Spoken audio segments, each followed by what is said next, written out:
नमस्कार दोस्तों, आइए आज हम देखते हैं साइटोलॉजी यानी कोशिका विज्ञान से संबंधित प्रश्नों को, जो सभी एग्ज़ाम के लिए अति महत्वपूर्ण हैं।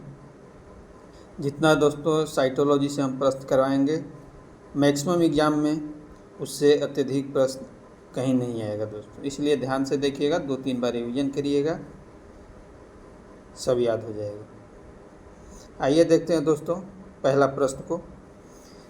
निम्नलिखित कथनों पर विचार कीजिएगा।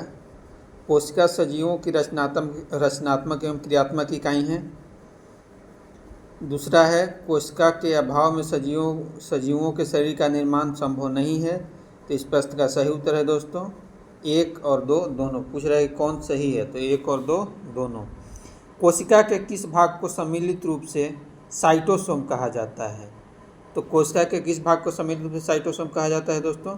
तो कोशिका झिल्ली, कोशिका द्रव स्थित कोशिकांग, यानी न्यूक्लियस को छोड़ करके बाकी जितने होते हैं उसको साइटोसोम कहा जाता है।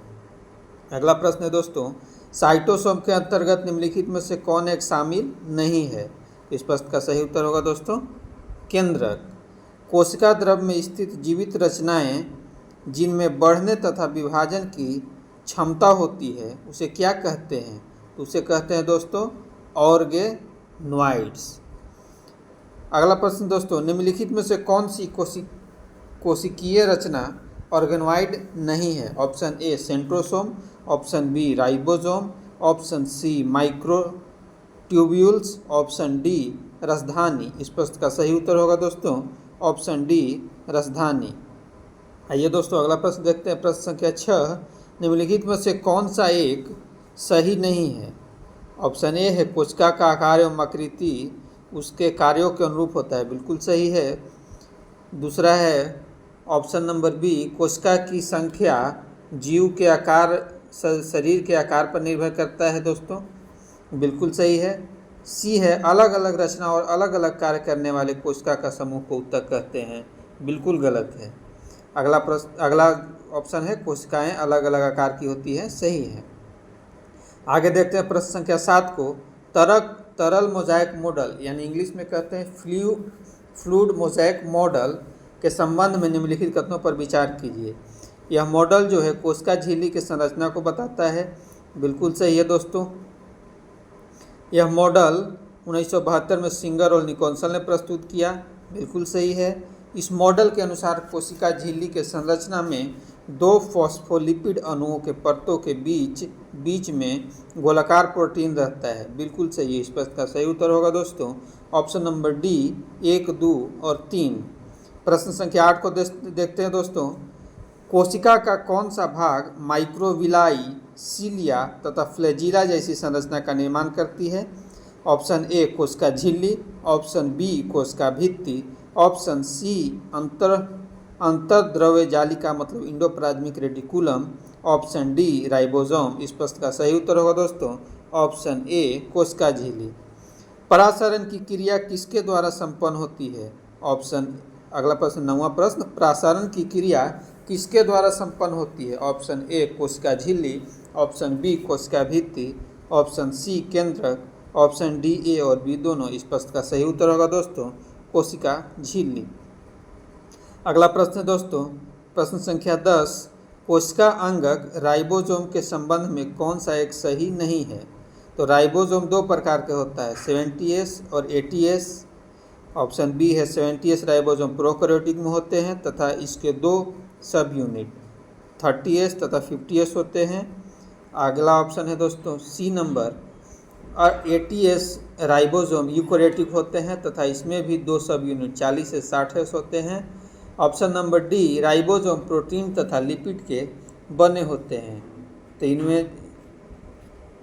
तो इसका जो उत्तर हो जाएगा दोस्तों, पूछ रहा है कौन सही नहीं है, तो इसमें जो है दोस्तों डी नंबर ऑप्शन सही नहीं है, राइबोसोम प्रोटीन तथा लिपिड के बने नहीं होते हैं। राइबोसोम प्रोटीन संश्लेषण में सहायक होते हैं।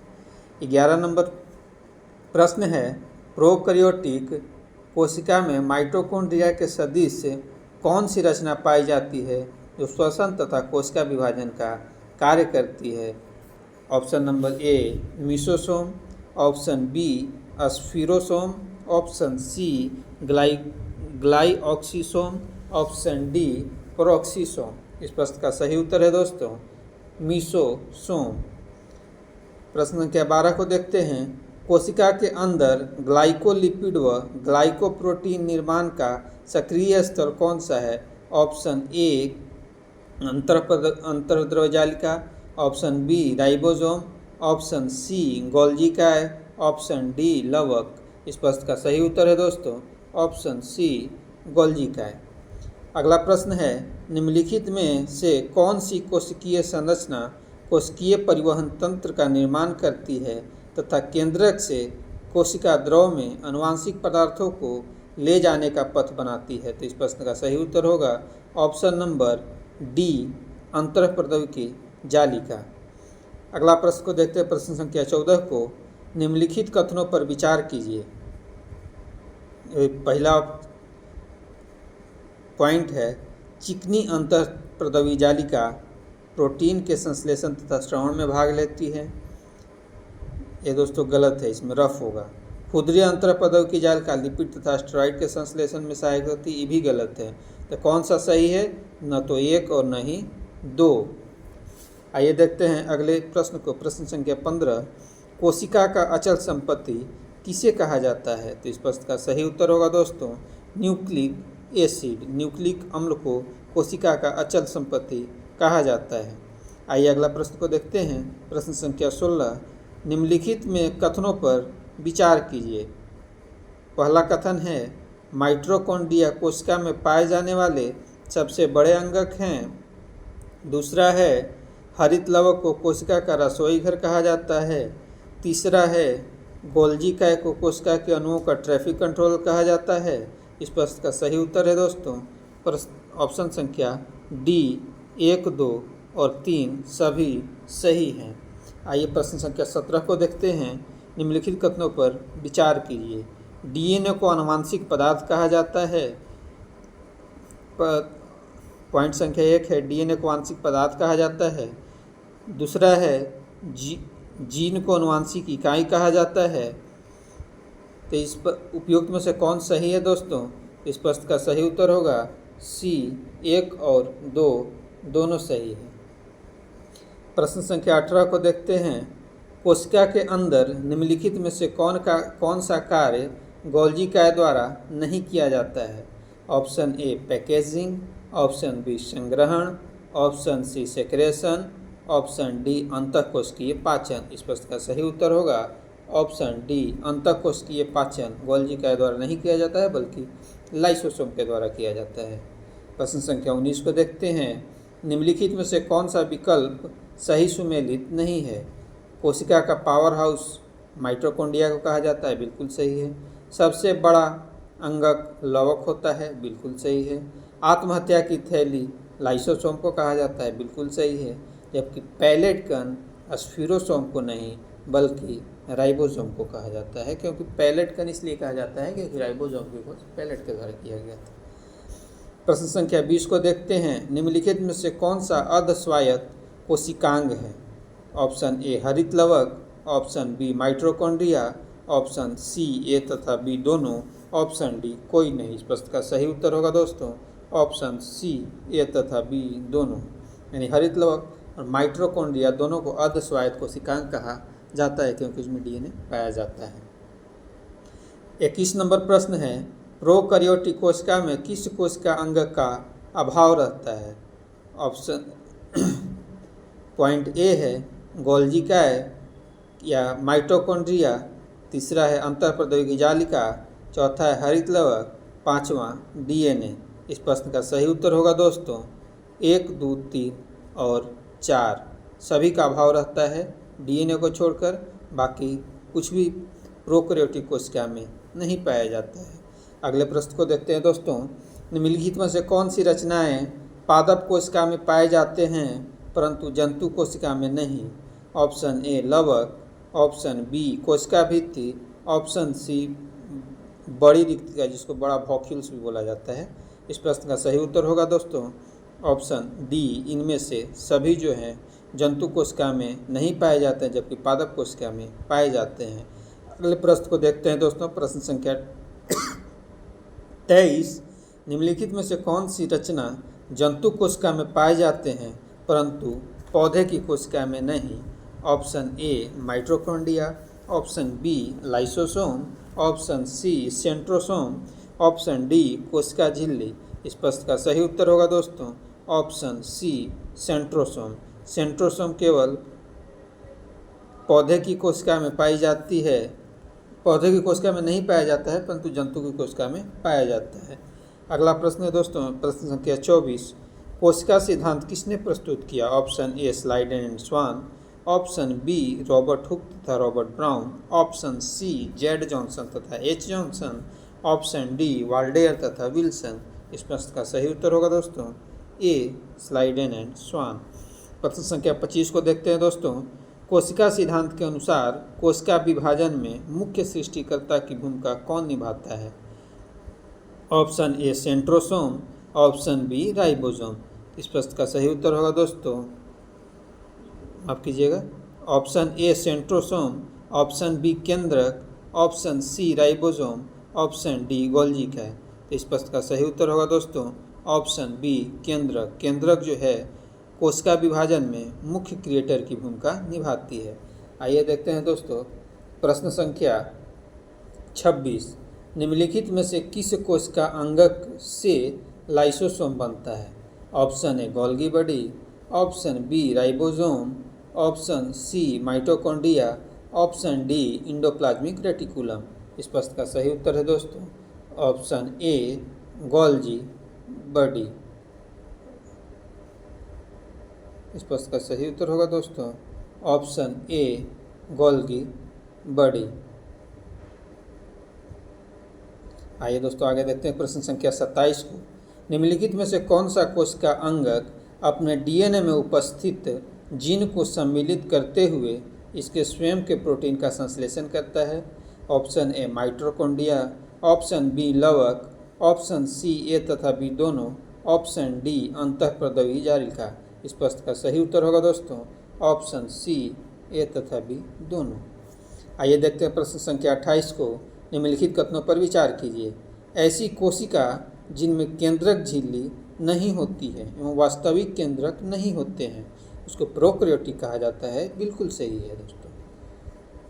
आइए देखते हैं आगे। वैसी कोशिका जिसमें केंद्रक पूर्ण रूप से विकसित होती है तथा झिल्ली से घिरा होता है उसको यूकैरियोटिक कहते हैं। बिल्कुल सही है। इस प्रश्न का सही उत्तर होगा दोस्तों ऑप्शन नंबर सी 1 तथा 2 दोनों। आइए अगले प्रश्न को देखते हैं। प्रश्न संख्या 29 को। निम्नलिखित में से कौन सा कोशिका अंगक अपने आकृति को तुरंत परिस्थितियों के अनुसार बदल लेती है? इस प्रश्न का सही उत्तर होगा ऑप्शन नंबर सी माइटोकॉन्ड्रिया। आइए देखते हैं अगले प्रश्न को। प्रश्न संख्या 30 को दोस्तों। मनुष्य के शरीर में तंत्रिका कोशिका है क्या है?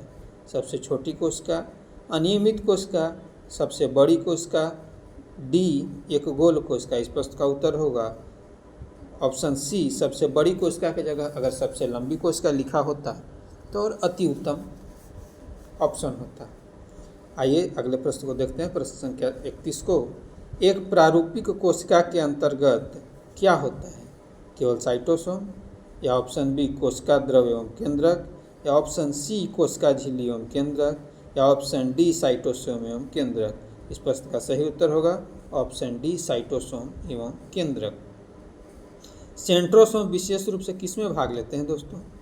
कोशिका द्रव के विभाजन में, केंद्रक विभाजन में, या कोशिका विभाजन में, या कोशिकांगों के निर्माण में। इस प्रश्न का सही उत्तर होगा दोस्तों ऑप्शन नंबर सी कोशिका विभाजन में। आइए दोस्तों देखते हैं प्रश्न संख्या 33 को। कोशिका यांत्रिक सहायता प्रदान करता है किसको? कोशिका को यांत्रिक सहायता कौन प्रदान करता है? Option A Golgi body, option B केंद्रक से, ऑप्शन सी केंद्रिका से, ऑप्शन डी अंतःप्रद्रवी जालिका यानी इंडोप्लाज्मिक रेटिकुलम से। इस प्रश्न का सही उत्तर हो जाएगा 33 का सही उत्तर हो जाएगा दोस्तों ऑप्शन नंबर डी अंतःप्रद्रवी जालिका। आइए देखते हैं अगले प्रश्न को दोस्तों। प्रश्न संख्या 34। 70S राइबोसोम पाया जाता है किसमें? यूकैरियोटिक में, या प्रोकैरियोटिक में, या सभी जीवों में, या सभी जंतुओं में? इस प्रश्न का सही उत्तर होगा दोस्तों option number B prokaryotic cell में।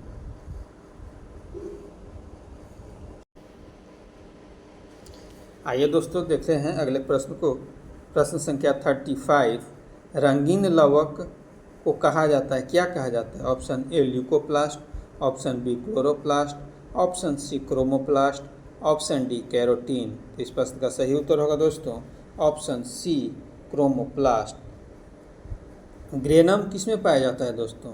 ऑप्शन ए राइबोसोम में, ऑप्शन बी क्लोरोप्लास्ट में, ऑप्शन सी माइटोकॉन्ड्रिया में, ऑप्शन डी केंद्रक में। तो इस प्रश्न का सही उत्तर होगा दोस्तों ऑप्शन बी क्लोरोप्लास्ट में। प्लाज्मा, अगला प्रश्न दोस्तों प्रश्न संख्या 37, प्लाज्मा झिल्ली को बनाता है, प्लाज्मा झिल्ली किससे बनता है?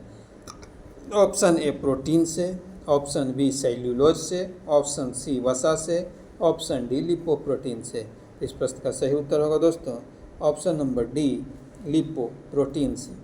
आइए दोस्तों अगले प्रश्न को देखते हैं। प्रश्न संख्या 38, प्रोटीन संश्लेषण से संबंधित है क्या? ऑप्शन ए केंद्रक, option B ribosome, option C chromatin, option D कोशिका झिल्ली। इस प्रश्न का सही उत्तर होगा दोस्तों ऑप्शन बी राइबोसोम। आइए दोस्तों देख लें अगले प्रश्न को 39, क्रोमोसोम के अंतिम सिरे को क्या कहा जाता है दोस्तों? Option A chromomere, option B centromere, option C telomere, option D micrometre. इस प्रश्न का सही उत्तर होगा दोस्तों ऑप्शन सी टीलोमियर। अगला प्रश्न है दोस्तों प्रश्न संख्या 40, केंद्रक झिल्ली एवं माइटोकॉन्ड्रिया नहीं होता है किसमें? ऑप्शन ए शुक्राणु कोशिका में, ऑप्शन बी स्पंज कोशिका में, ऑप्शन सी बैक्टीरिया में, ऑप्शन डी प्रोटोजोआ में। इस प्रश्न का सही उत्तर होगा दोस्तों ऑप्शन सी बैक्टीरिया में। आइए अगले प्रश्न को देखते हैं दोस्तों प्रश्न संख्या 41, अंतर्द्रव्यजालिका केंद्र है किसका? श्वसन का, कि पाचन का, कि वसा संश्लेषण का, कि प्रोटीन संश्लेषण का? इस प्रश्न का सही उत्तर होगा दोस्तों ऑप्शन नंबर डी प्रोटीन संश्लेषण। आइए अगले प्रश्न को देखते हैं प्रश्न संख्या 42, निम्नलिखित किसकी अनुपस्थिति से पादप कोशिका जंतु कोशिका से भिन्न होता है? Option A mitochondria, option B ribosome, option C centriole, option D endoplasmic reticulum. इस प्रश्न का सही उत्तर होगा दोस्तों ऑप्शन नंबर सी सेंट्रियोल। आइए देखते हैं अगले प्रश्न को प्रश्न संख्या 43, लाइसोसोम में जमा रहता है क्या? ग्लाइकोप्रोटीन, या ऑप्शन बी वसा, या ऑप्शन सी आरएनए, या ऑप्शन डी पाचक एंजाइम। तो इस प्रश्न का सही उत्तर होगा दोस्तों पाचक एंजाइम। माइटोकॉन्ड्रिया का दीवार बना होता है ऑप्शन ए प्रोटीन से, ऑप्शन बी वसा से, ऑप्शन सी लिपोप्रोटीन से, ऑप्शन डी कार्बोहाइड्रेट से। इस प्रश्न का सही उत्तर होगा ऑप्शन सी लिपोप्रोटीन से। आइए प्रश्न संख्या 45 को देखते हैं दोस्तों, माइटोकॉन्ड्रिया संबंधित है ऑप्शन ए एडीपी के निर्माण से, ऑप्शन बी एटीपी के निर्माण से, ऑप्शन सी ग्लूकोज के निर्माण से, ऑप्शन डी अंगकों के पाचन से। इस प्रश्न का सही उत्तर होगा दोस्तों ऑप्शन बी एटीपी के निर्माण से। आइए दोस्तों देखते हैं प्रश्न संख्या 46 को। प्रश्न संख्या 46 कहता है पॉलीसोम है क्या? DNA RNA, DNA plus RNA, या डीएनए प्लस राइबोसोम, या राइबोसोम प्लस एमआरएनए, या राइबोसोम प्लस टीआरएनए। इस प्रश्न का सही उत्तर होगा दोस्तों option number C ribosome plus mRNA. अगला प्रश्न देखते हैं 47, जीवित कोशिका के भीतर ऊर्जा स्रोत है कौन सा है? ए माइटोकॉन्ड्रिया, बी ऑक्सीसोम, सी डाइनिन, डी एटीपी। इस प्रश्न का सही उत्तर होगा दोस्तों ऑप्शन नंबर ए माइटोकॉन्ड्रिया। आइए देखते हैं दोस्तों प्रश्न संख्या 48 को, तरल मोजाइक मॉडल को प्रस्तुत किसने किया है? प्रश्न दोस्तों पीछे भी हम एक बार देख चुके हैं। इस प्रश्न का कमेंट बॉक्स में आप उत्तर जरूर बताइए, मैं प्रश्न को पढ़ दे रहा हूँ। तरल मोजाइक मॉडल मत को प्रस्तुत किया किसने? ए सिंगर एवं निकोलसन ने, बी सिंगर एवं रॉबर्टसन ने, सी रॉबर्टसन एवं डेवसन ने, डी डेवसन एवं सिंगर ने। आइए दोस्तों अगले प्रश्न को देखते हैं। प्रश्न संख्या 49, कोशिका भित्ति पाई जाती है किसमें? ए जंतु कोशिका में, बी अमीबा में, सी युगलिना में, डी पादप कोशिका में। इस प्रश्न का सही उत्तर होगा दोस्तों ऑप्शन नंबर डी पादप कोशिका में। आइए दोस्तों देखते हैं प्रश्न संख्या 50। अवर्णी लवक का मुख्य कार्य क्या है? ऑप्शन ए प्रकाश संश्लेषण करना, ऑप्शन बी खाद्य पदार्थों का संचयन करना, ऑप्शन सी परागण में सहायता, ऑप्शन डी उत्सर्जन करना। इस प्रश्न का सही उत्तर होगा दोस्तों ऑप्शन बी खाद्य पदार्थों का संचय करना। आइए दोस्तों देखते हैं प्रश्न संख्या 51 को। पुरकिंजे ने कोशिका संरचना के किस भाग की खोज की? ऑप्शन ए जीवद्रव्य को, ऑप्शन बी केंद्रक को, ऑप्शन सी माइटोकॉन्ड्रिया को, ऑप्शन डी लाइसोसोम को। इस प्रश्न का सही उत्तर होगा दोस्तों ऑप्शन ए जीवद्रव्य को। आइए दोस्तों देखते हैं अगले प्रश्न प्रश्न संख्या 52 को। जीवद्रव्य सम्मिलित रूप से बना होता है किससे? कोशिका द्रव्य एवं माइटोकॉन्ड्रिया से, कोशिका द्रव्य एवं केंद्रक से, केंद्रक एवं कोशिका से, केंद्रक एवं एंडोप्लाज्मिक रेटिकुलम से। इस प्रश्न का सही उत्तर होगा दोस्तों कोशिका द्रव्य एवं केंद्रक से। आइए दोस्तों अगले प्रश्न को देखते हैं प्रश्न संख्या 53। कोशिका झिल्ली बनी होती है किससे? ए लिपिड की, बी प्रोटीन की, सी लिपिड एवं प्रोटीन दोनों की, डी इनमें से कोई नहीं। इस प्रश्न का सही उत्तर होगा दोस्तों ऑप्शन सी लिपिड एवं प्रोटीन दोनों की। आइए दोस्तों अगले प्रश्न को देखते हैं प्रश्न संख्या 54।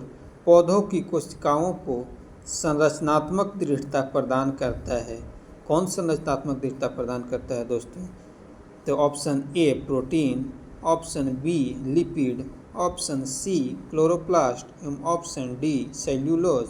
इस प्रश्न का सही उत्तर होगा दोस्तों ऑप्शन डी सेल्यूलोज। आइए दोस्तों अगले प्रश्न को देखते हैं प्रश्न संख्या 55। झिल्ली युक्त कोशिकांग में क्या पाया जाता है दोस्तों? झिल्ली युक्त कोशिकांग किस में पाया जाता है दोस्तों? प्रोकैरियोटिक में, यूकैरियोटिक में, जीवाणु में या वायरस में?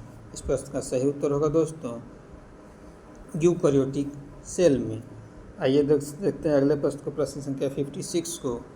किसी प्रकार की झिल्ली नहीं होती है किस में? ए जीवाणु में, बी अमीबा में, सी वायरस में, डी माइटोकॉन्ड्रिया में। इस प्रश्न का सही उत्तर होगा दोस्तों सी वायरस में। आइए दोस्तों देखते हैं अगले प्रश्न को।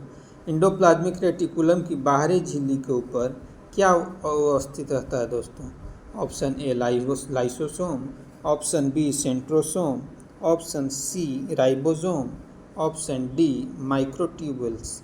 इस प्रश्न का सही उत्तर होगा दोस्तों ऑप्शन सी राइबोसोम। आइए दोस्तों देखते हैं अगले प्रश्न को प्रश्न संख्या 58। वसा एवं कोलेस्ट्रॉल संश्लेषण में भाग लेता है कौन? चिकनी एंडोप्लाज्मिक रेटिकुलम, खुरदरी एंडोप्लाज्मिक रेटिकुलम, गोल्जी काय एवं लाइसोसोम। इस प्रश्न का सही उत्तर होगा दोस्तों चिकनी एंडोप्लाज्मिक रेटिकुलम। आइए अगले प्रश्न को देखते हैं दोस्तों प्रश्न संख्या 59। राइबोसोम बना होता है किससे? डीएनए एवं प्रोटीन से, आरएनए एवं प्रोटीन से, डीएनए एवं लिपिड से, आरएनए एवं डीएनए से। इस प्रश्न का सही उत्तर होगा दोस्तों ऑप्शन नंबर बी 59 का बी आरएनए एवं प्रोटीन से राइबोसोम बना होता है। आइए दोस्तों अगले प्रश्न को देखते हैं प्रश्न संख्या 60। कहता है गोल्जी उपकरण नहीं पाया जाता है। गोल्गी बॉडी किस में नहीं पाया जाता है? प्रोकैरियोटिक में, लाल रुधिक कणिकाओं में, नील हरित शैवाल में या इनमें से सभी? इस प्रश्न का सही उत्तर होगा दोस्तों प्रोकैरियोटिक कोशिका में गोल्जी बॉडी नहीं पाया जाता है बल्कि लाल रुधिर में पाया जाता है, नील हरित शैवाल में पाया जाता है। आइए दोस्तों देखते हैं अगला प्रश्न। समानांतर नलिकाओं या सिस्टर्नी के समूह से बनी संरचना को क्या कहते हैं? Option A mitochondria, option B ribosome, option C Golgi उपकरण, ऑप्शन डी लवक। इस प्रश्न का सही उत्तर होगा दोस्तों ऑप्शन सी गोल्गी उपकरण। आइए अगले प्रश्न को देखते हैं दोस्तों प्रश्न संख्या 62। निम्नलिखित कोशिकांगों में कौन ईआर संश्लेषित पदार्थों का संचयन, रूपांतरण तथा पैकेजिंग कर कोशिका के अंदर एवं बाहर भेजता है?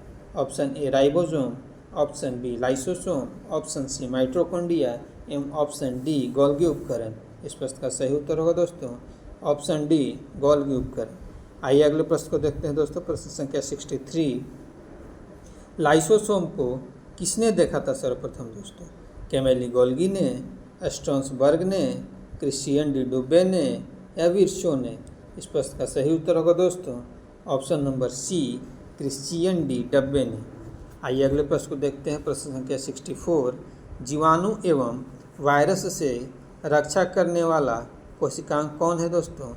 Option A endoplasmic reticulum, option B Golgi उपकरण, option C ribosome, option D lysosome. इस प्रश्न का सही उत्तर होगा दोस्तों ऑप्शन डी लाइसोसोम। आइए दोस्तों अगले प्रश्न को देखते हैं। प्रश्न संख्या 65, क्रिस्टी कहाँ पाए जाते हैं? ऑप्शन ए माइटोकॉन्ड्रिया में, ऑप्शन बी लाइसोसोम में, ऑप्शन सी केंद्रक में या ऑप्शन डी लवक में? इस प्रश्न का सही उत्तर होगा दोस्तों ऑप्शन ए माइटोकॉन्ड्रिया में। आइए दोस्तों अगले प्रश्न को देखते हैं। प्रश्न संख्या 66, श्वसन से संबंधित एंजाइम मौजूद रहते हैं कहाँ? ऑप्शन ए राइबोसोम में, ऑप्शन बी माइटोकॉन्ड्रियल गुहा मैट्रिक्स में, ऑप्शन सी एंडोप्लाज्मिक रेटिकुलम में, ऑप्शन डी लवक में? इस प्रश्न का सही उत्तर होगा दोस्तों ऑप्शन बी माइटोकॉन्ड्रियल गुहा मैट्रिक्स में। 67 प्रश्न को देखते हैं दोस्तों। रंगहीन एवं श्वेत पैलेट को कहा जाता है किसको? क्रोमोप्लास्ट को, बी क्लोरोप्लास्ट को, सी ल्यूकोप्लास्ट को, डी इनमें से कोई नहीं? इस प्रश्न का सही उत्तर होगा दोस्तों सी ल्यूकोप्लास्ट को। 68 नंबर प्रश्न को देखते हैं। क्लोरोप्लास्ट के भीतर पाए जाने वाले तरल युक्त गुहा को क्या कहते हैं? Option A matrix, option B कोशिकारिस, option C cristae, option D stroma. इस प्रश्न का सही उत्तर होगा दोस्तों ऑप्शन डी स्ट्रोमा। आइए अगले प्रश्न को देखते हैं। कोशिका कला वर्णात्मक पारगम्य होती है क्योंकि? इस प्रश्न का सही उत्तर होगा दोस्तों ऑप्शन नंबर डी, यह कुछ अणुओं के अंदर या बाहर की ओर संचलन कोशिका में से होने देती है जबकि अन्य अणुओं के संचलन को रोक दिया जाता है। आइए देखते हैं अगले प्रश्न को दोस्तों। प्रश्न संख्या 70, प्रश्न संख्या 70 कहता है दोस्तों, न्यूक्लियस के बाहर डीएनए कहाँ पाया जाता है? ऑप्शन ए गोल्गी बॉडी में, ऑप्शन बी राइबोसोम में, ऑप्शन सी माइटोकॉन्ड्रिया में, ऑप्शन डी एंडोप्लाज्मिक रेटिकुलम में? इस प्रश्न का सही उत्तर होगा दोस्तों माइटोकॉन्ड्रिया में। आइए अगले प्रश्न को देखते हैं। निम्नलिखित पोषकों में से कौन सा एक पौधे की कोशिका भित्ति का एक संरचना का घटक होता है? Option A manganese, option B potassium, option C phosphorus, option D calcium? इस प्रश्न का सही उत्तर होगा दोस्तों ऑप्शन डी कैल्शियम। निम्नलिखित कोशिका अंगकों में प्रश्न संख्या 72 है। निम्नलिखित कोशिका अंगकों में कौन सा एक अर्धपारगम्य है? कोशिका झिल्ली, ए कोशिका झिल्ली, बी प्लाज्मा झिल्ली, सी कोशिका भित्ति, डी केंद्रक? इस प्रश्न का सही उत्तर है दोस्तों ऑप्शन नंबर ए और बी दोनों कोशिका झिल्ली या प्लाज्मा झिल्ली दोनों एक ही चीज़ होता है। इस प्रश्न का सही उत्तर ए और बी दोनों होगा। एग्जाम में ऐसा प्रश्न नहीं पूछेगा दोस्तों, या तो ऑप्शन एक देगा या ऐसा प्रश्न नहीं पूछेगा। आइए प्रश्न संख्या 73 को देखते हैं। कोशिका के बारे में निम्नलिखित में से कौन सा सही नहीं है? ऑप्शन ए कोशिकाओं के आकार और अमाप विशिष्ट कार्य से संबंधित होते हैं, बिल्कुल सही है। कुछ कोशिकाओं के आकार बदलते आकार होते हैं, यह भी बिल्कुल सही है। प्रत्येक कोशिका में निष्पादन की अपनी क्षमता होती है, ये भी सही है। लेकिन सभी देह ऊतकों में एक ही प्रकार की कोशिकाएं पाया जाता है, ये गलत है दोस्तों। आइए अगले प्रश्न को देखते हैं। प्रश्न संख्या 74 को, निम्नलिखित में से सबसे छोटी कोशिका कौन सी है? Option A mycoplasma, option B amoeba, option C श्वेत रक्त कणिका, ऑप्शन डी लाल रक्त कणिका? इस प्रश्न का सही उत्तर होगा दोस्तों ऑप्शन ए माइकोप्लाज्मा गैलिसेप्टिकम। आइए प्रश्न संख्या 75 को देखते हैं। कोशिकीय व आणविक जीव विज्ञान केंद्र कहाँ स्थित है? ऑप्शन ए मुंबई में, ऑप्शन बी कोलकाता में, ऑप्शन सी बेंगलुरु में, ऑप्शन डी हैदराबाद में। इस प्रश्न का सही उत्तर होगा दोस्तों ऑप्शन नंबर डी हैदराबाद में। आइए अगले प्रश्न को देखते हैं। कोशिका का जीवित अंश जीव द्रव्य कहलाता है। यह किससे बना होता है? केवल कोशिका द्रव्य से, या केशिका द्रव्य एवं केंद्रक द्रव्य से, या सी केवल केंद्रक द्रव्य से, या डी कोशिका द्रव्य, केंद्रक द्रव्य और अन्य कोशिकांग से। इस प्रश्न का सही उत्तर होगा दोस्तों ऑप्शन नंबर डी सर्वाधिक संख्या कोष्ठ में 2n में गुणसूत्र पाए जाते हैं। किसमें सर्वाधिक संख्या में गुणसूत्र पाए जाते हैं? ऑप्शन ए गन्ना में, ऑप्शन बी आलू में, ऑप्शन सी मनुष्य में, ऑप्शन डी ऑफियोग्लोसस में। इस प्रश्न का सही उत्तर होगा दोस्तों ऑप्शन डी ऑफियोग्लोसस में। आइए दोस्तों देखते हैं प्रश्न संख्या 78 को। वास्तविक केंद्रक किसमें अनुपस्थित होता है? ऑप्शन ए जीवाणु में, ऑप्शन बी हरे शैवाल में, ऑप्शन सी कवक में। इस प्रश्न का सही उत्तर होगा दोस्तों ऑप्शन ए जीवाणु में वास्तविक केंद्रक के अनुपस्थित होता है। आइए देखते हैं प्रश्न संख्या 79 को दोस्तों। इलेक्ट्रॉन सूक्ष्मदर्शी की खोज किसने की? ऑप्शन ए नॉल एवं रस्का ने, ऑप्शन बी स्लाइडेन एवं स्वान ने, ऑप्शन सी फ्लेमिंग तथा ब्राउन ने, ऑप्शन डी वाटसन तथा क्रीक ने। इस प्रश्न का सही उत्तर होगा दोस्तों 79 का ए नॉल एवं रस्का ने इलेक्ट्रॉन सूक्ष्मदर्शी की खोज की। आइए दोस्तों देखते हैं अगले प्रश्न को। प्रश्न संख्या 80। अंतःप्रद्रव्य जालिका यानी इंडोप्लाज्मिक रेटिकुलम की खोज किसने किया? ऑप्शन ए सुटन ने, ऑप्शन बी पोर्टर ने, ऑप्शन सी वाटसन ने, ऑप्शन डी रॉबर्ट्स ने। इस प्रश्न का सही उत्तर होगा दोस्तों ऑप्शन बी शूटर ने, ऑप्शन बी पोर्टर ने। आइए प्रश्न संख्या 81 को देखते हैं। गुणसूत्र शब्द प्रदान किया था किसने? ऑप्शन ए हॉफमिस्टर ने, ऑप्शन बी वाल्डेयर ने, ऑप्शन सी शूटन ने, ऑप्शन डी वैगनर ने।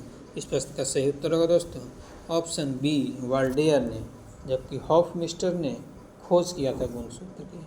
आइए देखते हैं प्रश्न संख्या 82 को। कोशिका को एक निश्चित रूप प्रदान करती है कौन? ऑप्शन ए कोशिका झिल्ली, ऑप्शन बी कोशिका भित्ति, ऑप्शन सी केंद्रिका, ऑप्शन डी गोल्जिका। इस प्रश्न का सही उत्तर होगा दोस्तों ऑप्शन नंबर ए कोशिका झिल्ली। आइए देखते हैं अगले प्रश्न को। प्रश्न संख्या 83। कोशिका द्रव में उपस्थित महीन, शाखित, झिल्लीदार और अनियमित नलिकाओं का घना जाल क्या कहलाता है? Option A Golgi body, option B mitochondria, option C ribosome, option D endoplasmic reticulum. इस प्रश्न का सही उत्तर होगा दोस्तों ऑप्शन डी इंडोप्लाज्मिक रेटिकुलम। आइए देखते हैं प्रश्न संख्या 84 को। प्रोटीन निर्माण का सक्रिय स्थल कौन सा है? Option A lysosome, option B ribosome, option C mitochondria, option D Golgi body. इस प्रश्न का सही उत्तर होगा दोस्तों ऑप्शन बी राइबोसोम। आइए अगले प्रश्न को देखते हैं दोस्तों। प्रश्न संख्या 85 को। कौन सा कोशिकांग केवल पादप कोशिका में पाया जाता है? ऑप्शन ए कोशिका भित्ति, ऑप्शन बी लवक, ऑप्शन सी रिक्तिकाएँ, ऑप्शन डी उपयुक्त सभी। इस प्रश्न का सही उत्तर होगा दोस्तों ऑप्शन नंबर डी उपयुक्त सभी। आइए देखते हैं अगले प्रश्न को। कोशिकीय श्वसन का सक्रिय स्थल कौन सा है? Option A Golgi body, option B mitochondria, option C ribosome, option D lysosome. इस प्रश्न का सही उत्तर होगा दोस्तों ऑप्शन बी माइटोकॉन्ड्रिया। आइए देखते हैं प्रश्न संख्या 87 को। अवर्णीय लवक मुख्यतः पाए जाते हैं कहाँ? जड़ों की कोशिकाओं में, या बी तनों की कोशिकाओं में, या सी पत्तियों की कोशिकाओं में, या डी फूलों की कोशिकाओं में। इस प्रश्न का सही उत्तर होगा दोस्तों जड़ों की कोशिकाओं में। अवर्णीय लवक क्या करता है दोस्तों? भोज्य पदार्थ का संग्रह करता है। आइए देखते हैं प्रश्न संख्या 88। फूलों और बीजों को विभिन्न प्रकार के आकर्षक रंग प्रदान करता है कौन? Option A leucoplast, option B chromoplast, option C chloroplast, option D tonoplast. इस प्रश्न का सही उत्तर होगा दोस्तों ऑप्शन बी क्रोमोप्लास्ट। आइए दोस्तों देखते हैं अगले प्रश्न को। प्रश्न संख्या 89, पत्तियों को हरा रंग प्रदान करता है, कौन करता है? Option A chromoplast, option B chloroplast, option C leucoplast, option D tonoplast. इस प्रश्न का सही उत्तर होगा दोस्तों ऑप्शन बी क्लोरोप्लास्ट। आइए देखते हैं दोस्तों अगले प्रश्न। प्रश्न संख्या 90, कोशिका की आत्महत्या की थैली किसे कहा जाता है? Option A lysosome, option B ribosome, option C nucleosome, option D Golgi काय। इस प्रश्न का सही उत्तर होगा दोस्तों ऑप्शन ए लाइसोसोम। लाइसोसोम को आत्महत्या की थैली कहा जाता है और लाइसोसोम में पाचक एंजाइम पाया जाता है। आइए दोस्तों देख रहे हैं प्रश्न के 91 को।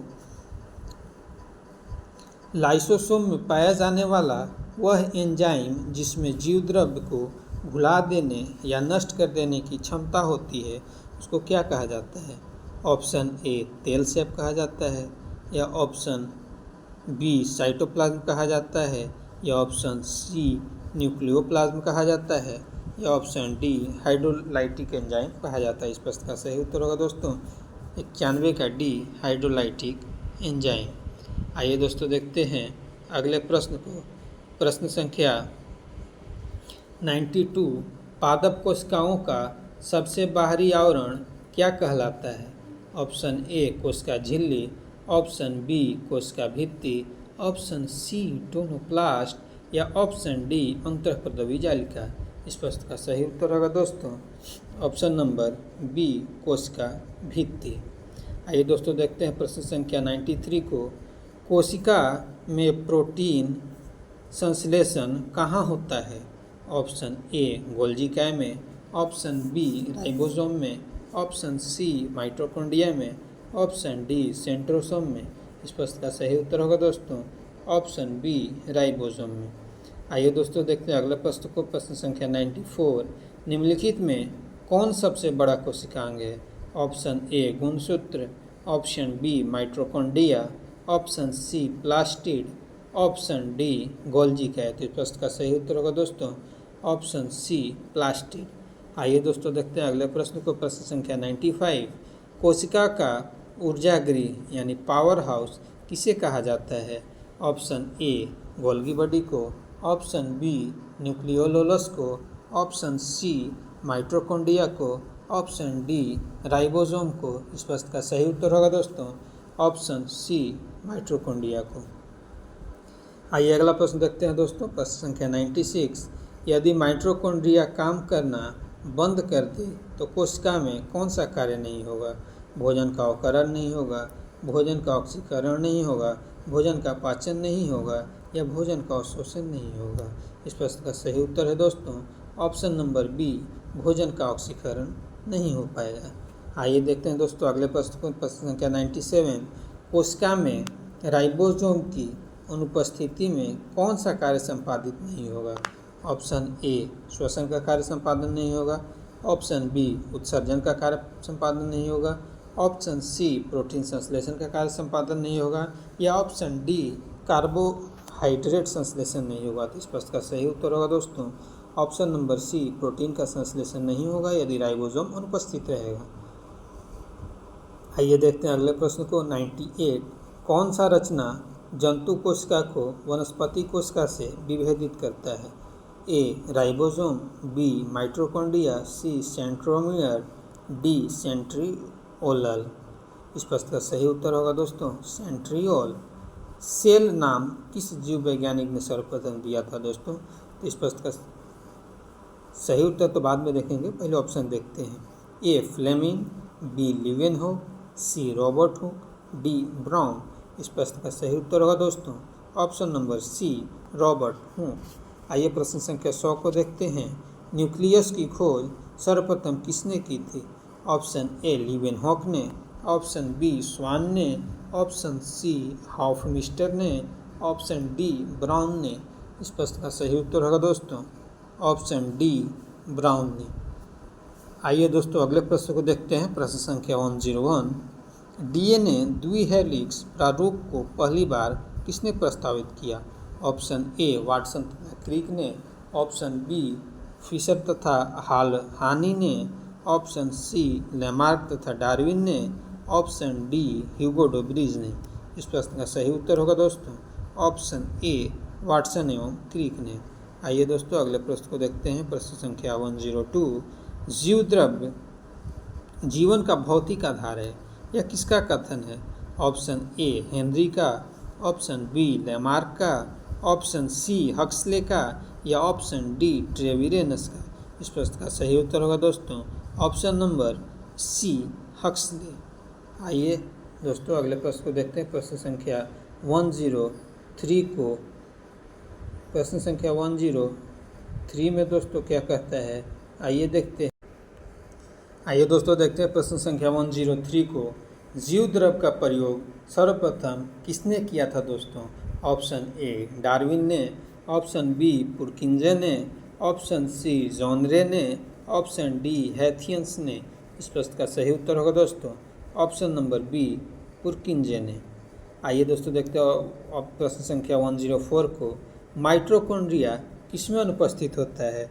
ऑप्शन ए ईस्ट में, ऑप्शन बी कवक में, ऑप्शन सी जीवाणु में, ऑप्शन डी शैवाल में। इस प्रश्न का सही उत्तर होगा दोस्तों ऑप्शन सी जीवाणु में, क्योंकि जीवाणु एक प्रोकैरियोटिक सेल है। आइए दोस्तों देखते हैं प्रश्न संख्या 105 को। माइटोकॉन्ड्रिया का भीतरी वलन कहलाता है, क्या कहलाता है? क्रिस्टी कहलाता है या ऑक्सीसोम कहलाता है या मैट्रिक्स कहलाता है या साइक्रोसोम्स कहलाता है? इस प्रश्न का सही उत्तर होगा दोस्तों ऑप्शन ए क्रिस्टी कहलाता है। कोशिका भित्ति होती है, क्या होती है दोस्तों? पारागम्य होती है या अर्धपारागम्य होती है या चयनात्मक पारागम्य होती है या अपारगम्य होती है? इस प्रश्न का दोस्तों सही उत्तर होगा ऑप्शन नंबर ए पारगम्य होती है, जबकि कोशिका झिल्ली अर्धपारगम्य होती है। लाइसोसोम कार्य करता है किसका? ए प्रोटीन संश्लेषण का, बी प्रोसेसिंग तथा पैकेजिंग का, सी अंतःकोशिकीय पाचन का या डी वसा संश्लेषण का। इस प्रश्न का सही उत्तर होगा दोस्तों ऑप्शन नंबर सी अंतःकोशिकीय पाचन का। आइए दोस्तों देखते हैं अगले प्रश्न को। प्रश्न संख्या 108। कौन सा अंगक प्रायः जंतु कोशिका में उपस्थित नहीं होता है? ऑप्शन ए लवक, लवक पादप कोशिका में होता है, तो इस प्रश्न का यही तो सही उत्तर हो जाएगा दोस्तों पादप। लेकिन आगे भी देख लेते हैं। ऑप्शन बी गोल्गी का ऑप्शन है, ऑप्शन सी में है माइटोकॉन्ड्रिया, ऑप्शन डी में अंतःपदव की जालिका। आइए दोस्तों देखते हैं अगले प्रश्न को 109 को। प्रोग्राम्ड सेल डेथ का कोशिकीय आणविक नियंत्रण क्या कहलाता है? इस प्रश्न का सही उत्तर होगा दोस्तों option number A apoptosis. Program cell death होता है दोस्तों, एक प्रोग्राम करके सेल को डेथ कराना है। ऐसा जो है कैंसर के उपचार में अधिकतर किया जाता है। कैंसर में क्या होता है, अनचाहा सेल डेवलप हो जाता है ज़्यादा मात्रा में, जहाँ ज़रूरत नहीं होता है, तो उसको प्रोग्राम करके सेल को डेथ किया जाता है। आइए दोस्तों देखते हैं प्रश्न संख्या 110। कौन सा कोशिकांग प्रोटीन संश्लेषण में प्रमुख भूमिका निभाता है? ऑप्शन ए लाइसोसोम एवं centrosome, option B endoplasmic reticulum एवं राइबोसोम, ऑप्शन सी गोल्गी उपकरण एवं माइटोकॉन्ड्रिया, ऑप्शन डी लाइसोसोम एवं माइटोकॉन्ड्रिया। इस प्रश्न का सही उत्तर होगा दोस्तों option number B endoplasmic reticulum एवं राइबोसोम। आइए दोस्तों देखते हैं अगले प्रश्न को। निम्नलिखित में से कौन सा 111 यानी 111 निम्नलिखित में से कौन सा कोशिकांग डीएनए रखता है? Option A mitochondria, option B Golgi body, option C lysosome, option D centriole. इस प्रश्न का सही उत्तर होगा दोस्तों ऑप्शन ए माइटोकॉन्ड्रिया। आइए दोस्तों देखते हैं प्रश्न संख्या 112। गोल्गी काय का प्रमुख कार्य क्या है? श्वसन, कोशिका विभाजन या पाचक रस उत्पन्न करना या श्रावण करना? इस प्रश्न का सही उत्तर होगा दोस्तों ऑप्शन नंबर डी स्राव। आइए दोस्तों देखते हैं अगले प्रश्न को। प्रश्न संख्या 13। प्रश्न संख्या 13 में कहता है दोस्तों किसकी उपस्थिति के कारण किसी पादप कोशिका और पशु कोशिका में अंतर पाया जाता है? ऑप्शन ए क्लोरोप्लास्ट के कारण, ऑप्शन बी कोशिका भित्ति के कारण, ऑप्शन सी कोशिका कला के कारण या ऑप्शन डी केंद्रक के कारण। तो इस प्रश्न का सही उत्तर होगा दोस्तों ए और बी दोनों होगा। क्लोरोप्लास्ट पौधे में पाया जाता है, कोशिका भित्ति भी पौधे में पाया जाता है, जबकि कोशिका कला और केंद्रक जंतु कोशिका में पाया जाता है। आइए दोस्तों देखते हैं अगले प्रश्न को। प्रश्न संख्या 114। अगर ऐसा प्रश्न 113 जैसा प्रश्न अगर एग्जाम में पूछे तो क्वेश्चन को गलत मान लिया जाता है या दोनों में से कोई एक ऑप्शन सही देगा। आइए दोस्तों प्रश्न संख्या 114 पे देखते हैं, निम्नलिखित में से किसने यह मूल अवधारणा प्रस्तुत किया कि सभी जीवों कोशिका के बने होते हैं। तो स्लाइड एंड स्वान हम लोग तो पढ़ते आ रहे हैं, बार बार पढ़े, पिछले कितनी बार पढ़े हैं। तो इस प्रश्न का सही उत्तर होगा दोस्तों ऑप्शन में। क्या ऑप्शन इसका सही होगा कमेंट बॉक्स में कमेंट करके जरूर बताएं। आइए दोस्तों देखते हैं प्रश्न संख्या 115। 80% से अधिक सेल यानी सेल में 80% से अधिक क्या पाया जाता है? पानी पाया जाता है। जल का बना हुआ शरीर है, जल पंच तत्व से बना हुआ शरीर है, पंच तत्व में विलीन हो जाता है। सबसे अधिक जल है दोस्तों। हमारा शरीर जल की कमी को सहन नहीं कर सकता है। ब्लड की कमी को भले ही 2-4 दिन सहन कर ले, लेकिन जल की कमी को सहन नहीं कर पाता है। आइए दोस्तों देखते हैं अगले प्रश्न को। प्रश्न संख्या 116। पराशरण की परिभाषा क्या है? एक अर्धपारगम्य कला में होकर विलय का प्रवाह, कला के बगैर जल का प्रवाह, अर्धपारगम्य कला में होकर कम से अधिक सांद्रता की ओर विलायक का प्रवाह, उपयुक्त में से कोई नहीं। इस प्रश्न का सही उत्तर होगा दोस्तों ऑप्शन नंबर सी। देखिए जो प्रश्न पूछेगा लैंग्वेज टेढ़ देता है, लेकिन हमको कीवर्ड को देखना है। पराशरण की परिभाषा पूछ रहा था, अब यहाँ देखिए कि कम से अधिक, तो हो गया पराशरण। ऐसे ही हमको प्रश्न को एग्जाम में बनाना है दोस्तों। लैंग्वेज को देख करके घबराना नहीं है। लैंग्वेज उल्टा फुल्टा दिया रहता है, जिससे हमें बिल्कुल नहीं घबराना है। आइए दोस्तों देखते हैं अगले प्रश्न को। प्रश्न संख्या 117। अधिक लवण वाले विलयन में एक कोशिका को रखने पर वह सिकुड़ जाता है। काहे सिकुड़ जाता है? तो ऑप्शन ए कहता है कि लवणीय जल कोशिका में प्रवेश करता है इसलिए सिकुड़ जाता है। ऑप्शन बी कहता है जल बाह्य परासरण द्वारा बाहर निकलता है। इस प्रश्न का सही उत्तर यही है दोस्तों। जब बाह्य परासरण होता है इसके द्वारा जल बाहर निकल जाता है, कोशिका सूख जाता है। आइए प्रश्न संख्या 118 को देखते हैं दोस्तों। यदि एक कोशिका आकार में न्यूनीकृत होता है यानी छोटा होता है, तब वह एक बिलियन में रख दी जाती है। ऐसा बिलियन होता है, मतलब कैसा बिलियन में रखेंगे तो कोशिका का आकार छोटा हो जाएगा। इस प्रश्न का सही उत्तर है दोस्तों हाइपरटोनिक। आइए दोस्तों अगले प्रश्न को देखते हैं। प्रश्न संख्या 119। एक कोशिका आयतन में बढ़ती है जब वह रखी जाती है किस में? जब छोटा हो रहा था तो हाइपरटोनिक में रखा जा रहा था, और जब बड़ा होगा तो ये तो ऑब्वियसली बात है किस में रखा जाएगा? अल्प पराशरी में रखा जाएगा। आइए दोस्तों देखते हैं अगला प्रश्न। बीज फूलते हैं जब जल में रखते हैं, किसके कारण? इन परासरण न विसरण, इसमें अंतर है दोस्तों। आइए देखते हैं ऑप्शन को। प्रश्न संख्या ऑप्शन ए परासरण के कारण, या ऑप्शन बी अंतःशोषण के कारण, या ऑप्शन सी जलीय अपघटन के कारण, या ऑप्शन डी जीव द्रव्य कुंचन के कारण। तो इस प्रश्न का सही उत्तर होगा दोस्तों अंतःशोषण के कारण, न कि परासरण और विसरण के कारण। इसमें ध्यान से देखिएगा दोस्तों। आइए दोस्तों अगले प्रश्न को देखते हैं। प्रश्न संख्या 121 यानी 121। इसमें क्या कहता है दोस्तों? लकड़ी के बने दरवाजे का वर्षा ऋतु में फूलना क्यों होता है, फूलता है? ऑप्शन ए अंतःपरासरण के कारण, ऑप्शन बी अंतःशोषण के कारण, ऑप्शन सी केशिकत्व के कारण, ऑप्शन डी जीव द्रव्य कुंचन के कारण। इस प्रश्न का सही उत्तर होगा दोस्तों ऑप्शन नंबर बी अंतःशोषण के कारण। बीज का फूलना, लकड़ी के दरवाजे का फूलना सभी अंतःशोषण के कारण होता है दोस्तों। आइए अगले प्रश्न को देखते हैं। प्रश्न संख्या 122। उर्वरक का अतिरिक्त मात्रा में प्रयोग पौधे की मृत्यु का कारण बनता है। क्या होता है जब अत्यधिक मात्रा में उर्वरक हम लोग देते हैं? तो इसमें होता है अंतःपरासरण के कारण, बी बाह्य परासरण के कारण, सी अंतःशोषण के कारण, डी स्फीति के कारण। इस प्रश्न का सही उत्तर होगा दोस्तों ऑप्शन नंबर बी बाह्य परासरण के कारण पौधे की मृत्यु हो जाती है। 123 नंबर प्रश्न है दोस्तों। केंद्रक के विभाजन को क्या कहा जाता है? Option A cytokinesis, option B crossing over, option C karyokinesis, option D pectin. इस प्रश्न का सही उत्तर होगा दोस्तों ऑप्शन नंबर सी कैरियोकाइनेसिस।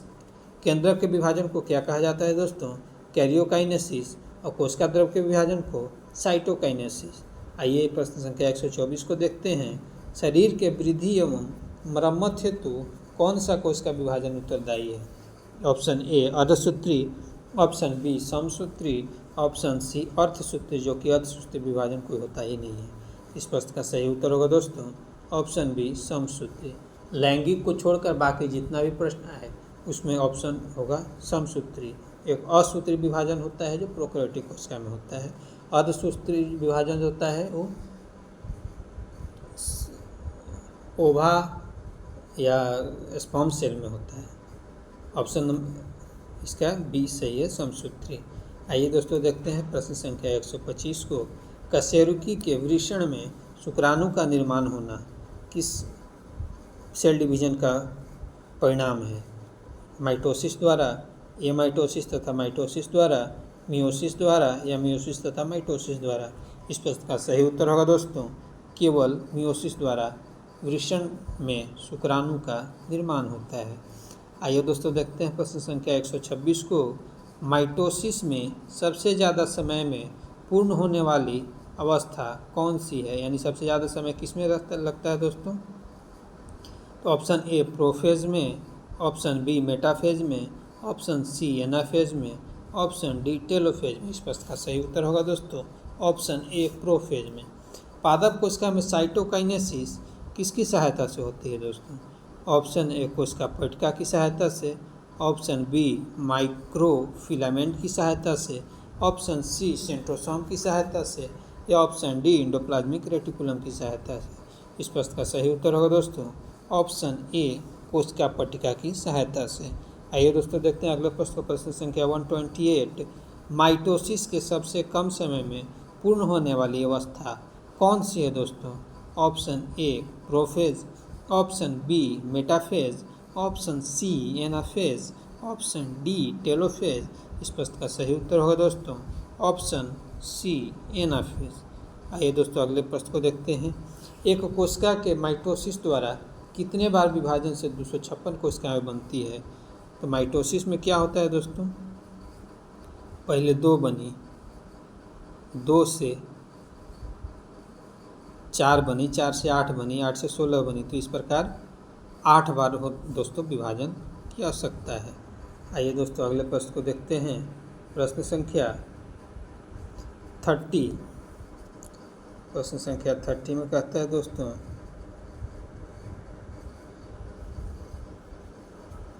प्रश्न संख्या 30 में क्या कहता है दोस्तों? प्रश्न संख्या 30 में कहता है क्रॉसिंग ओवर की घटना किस कोशिका विभाजन में होती है?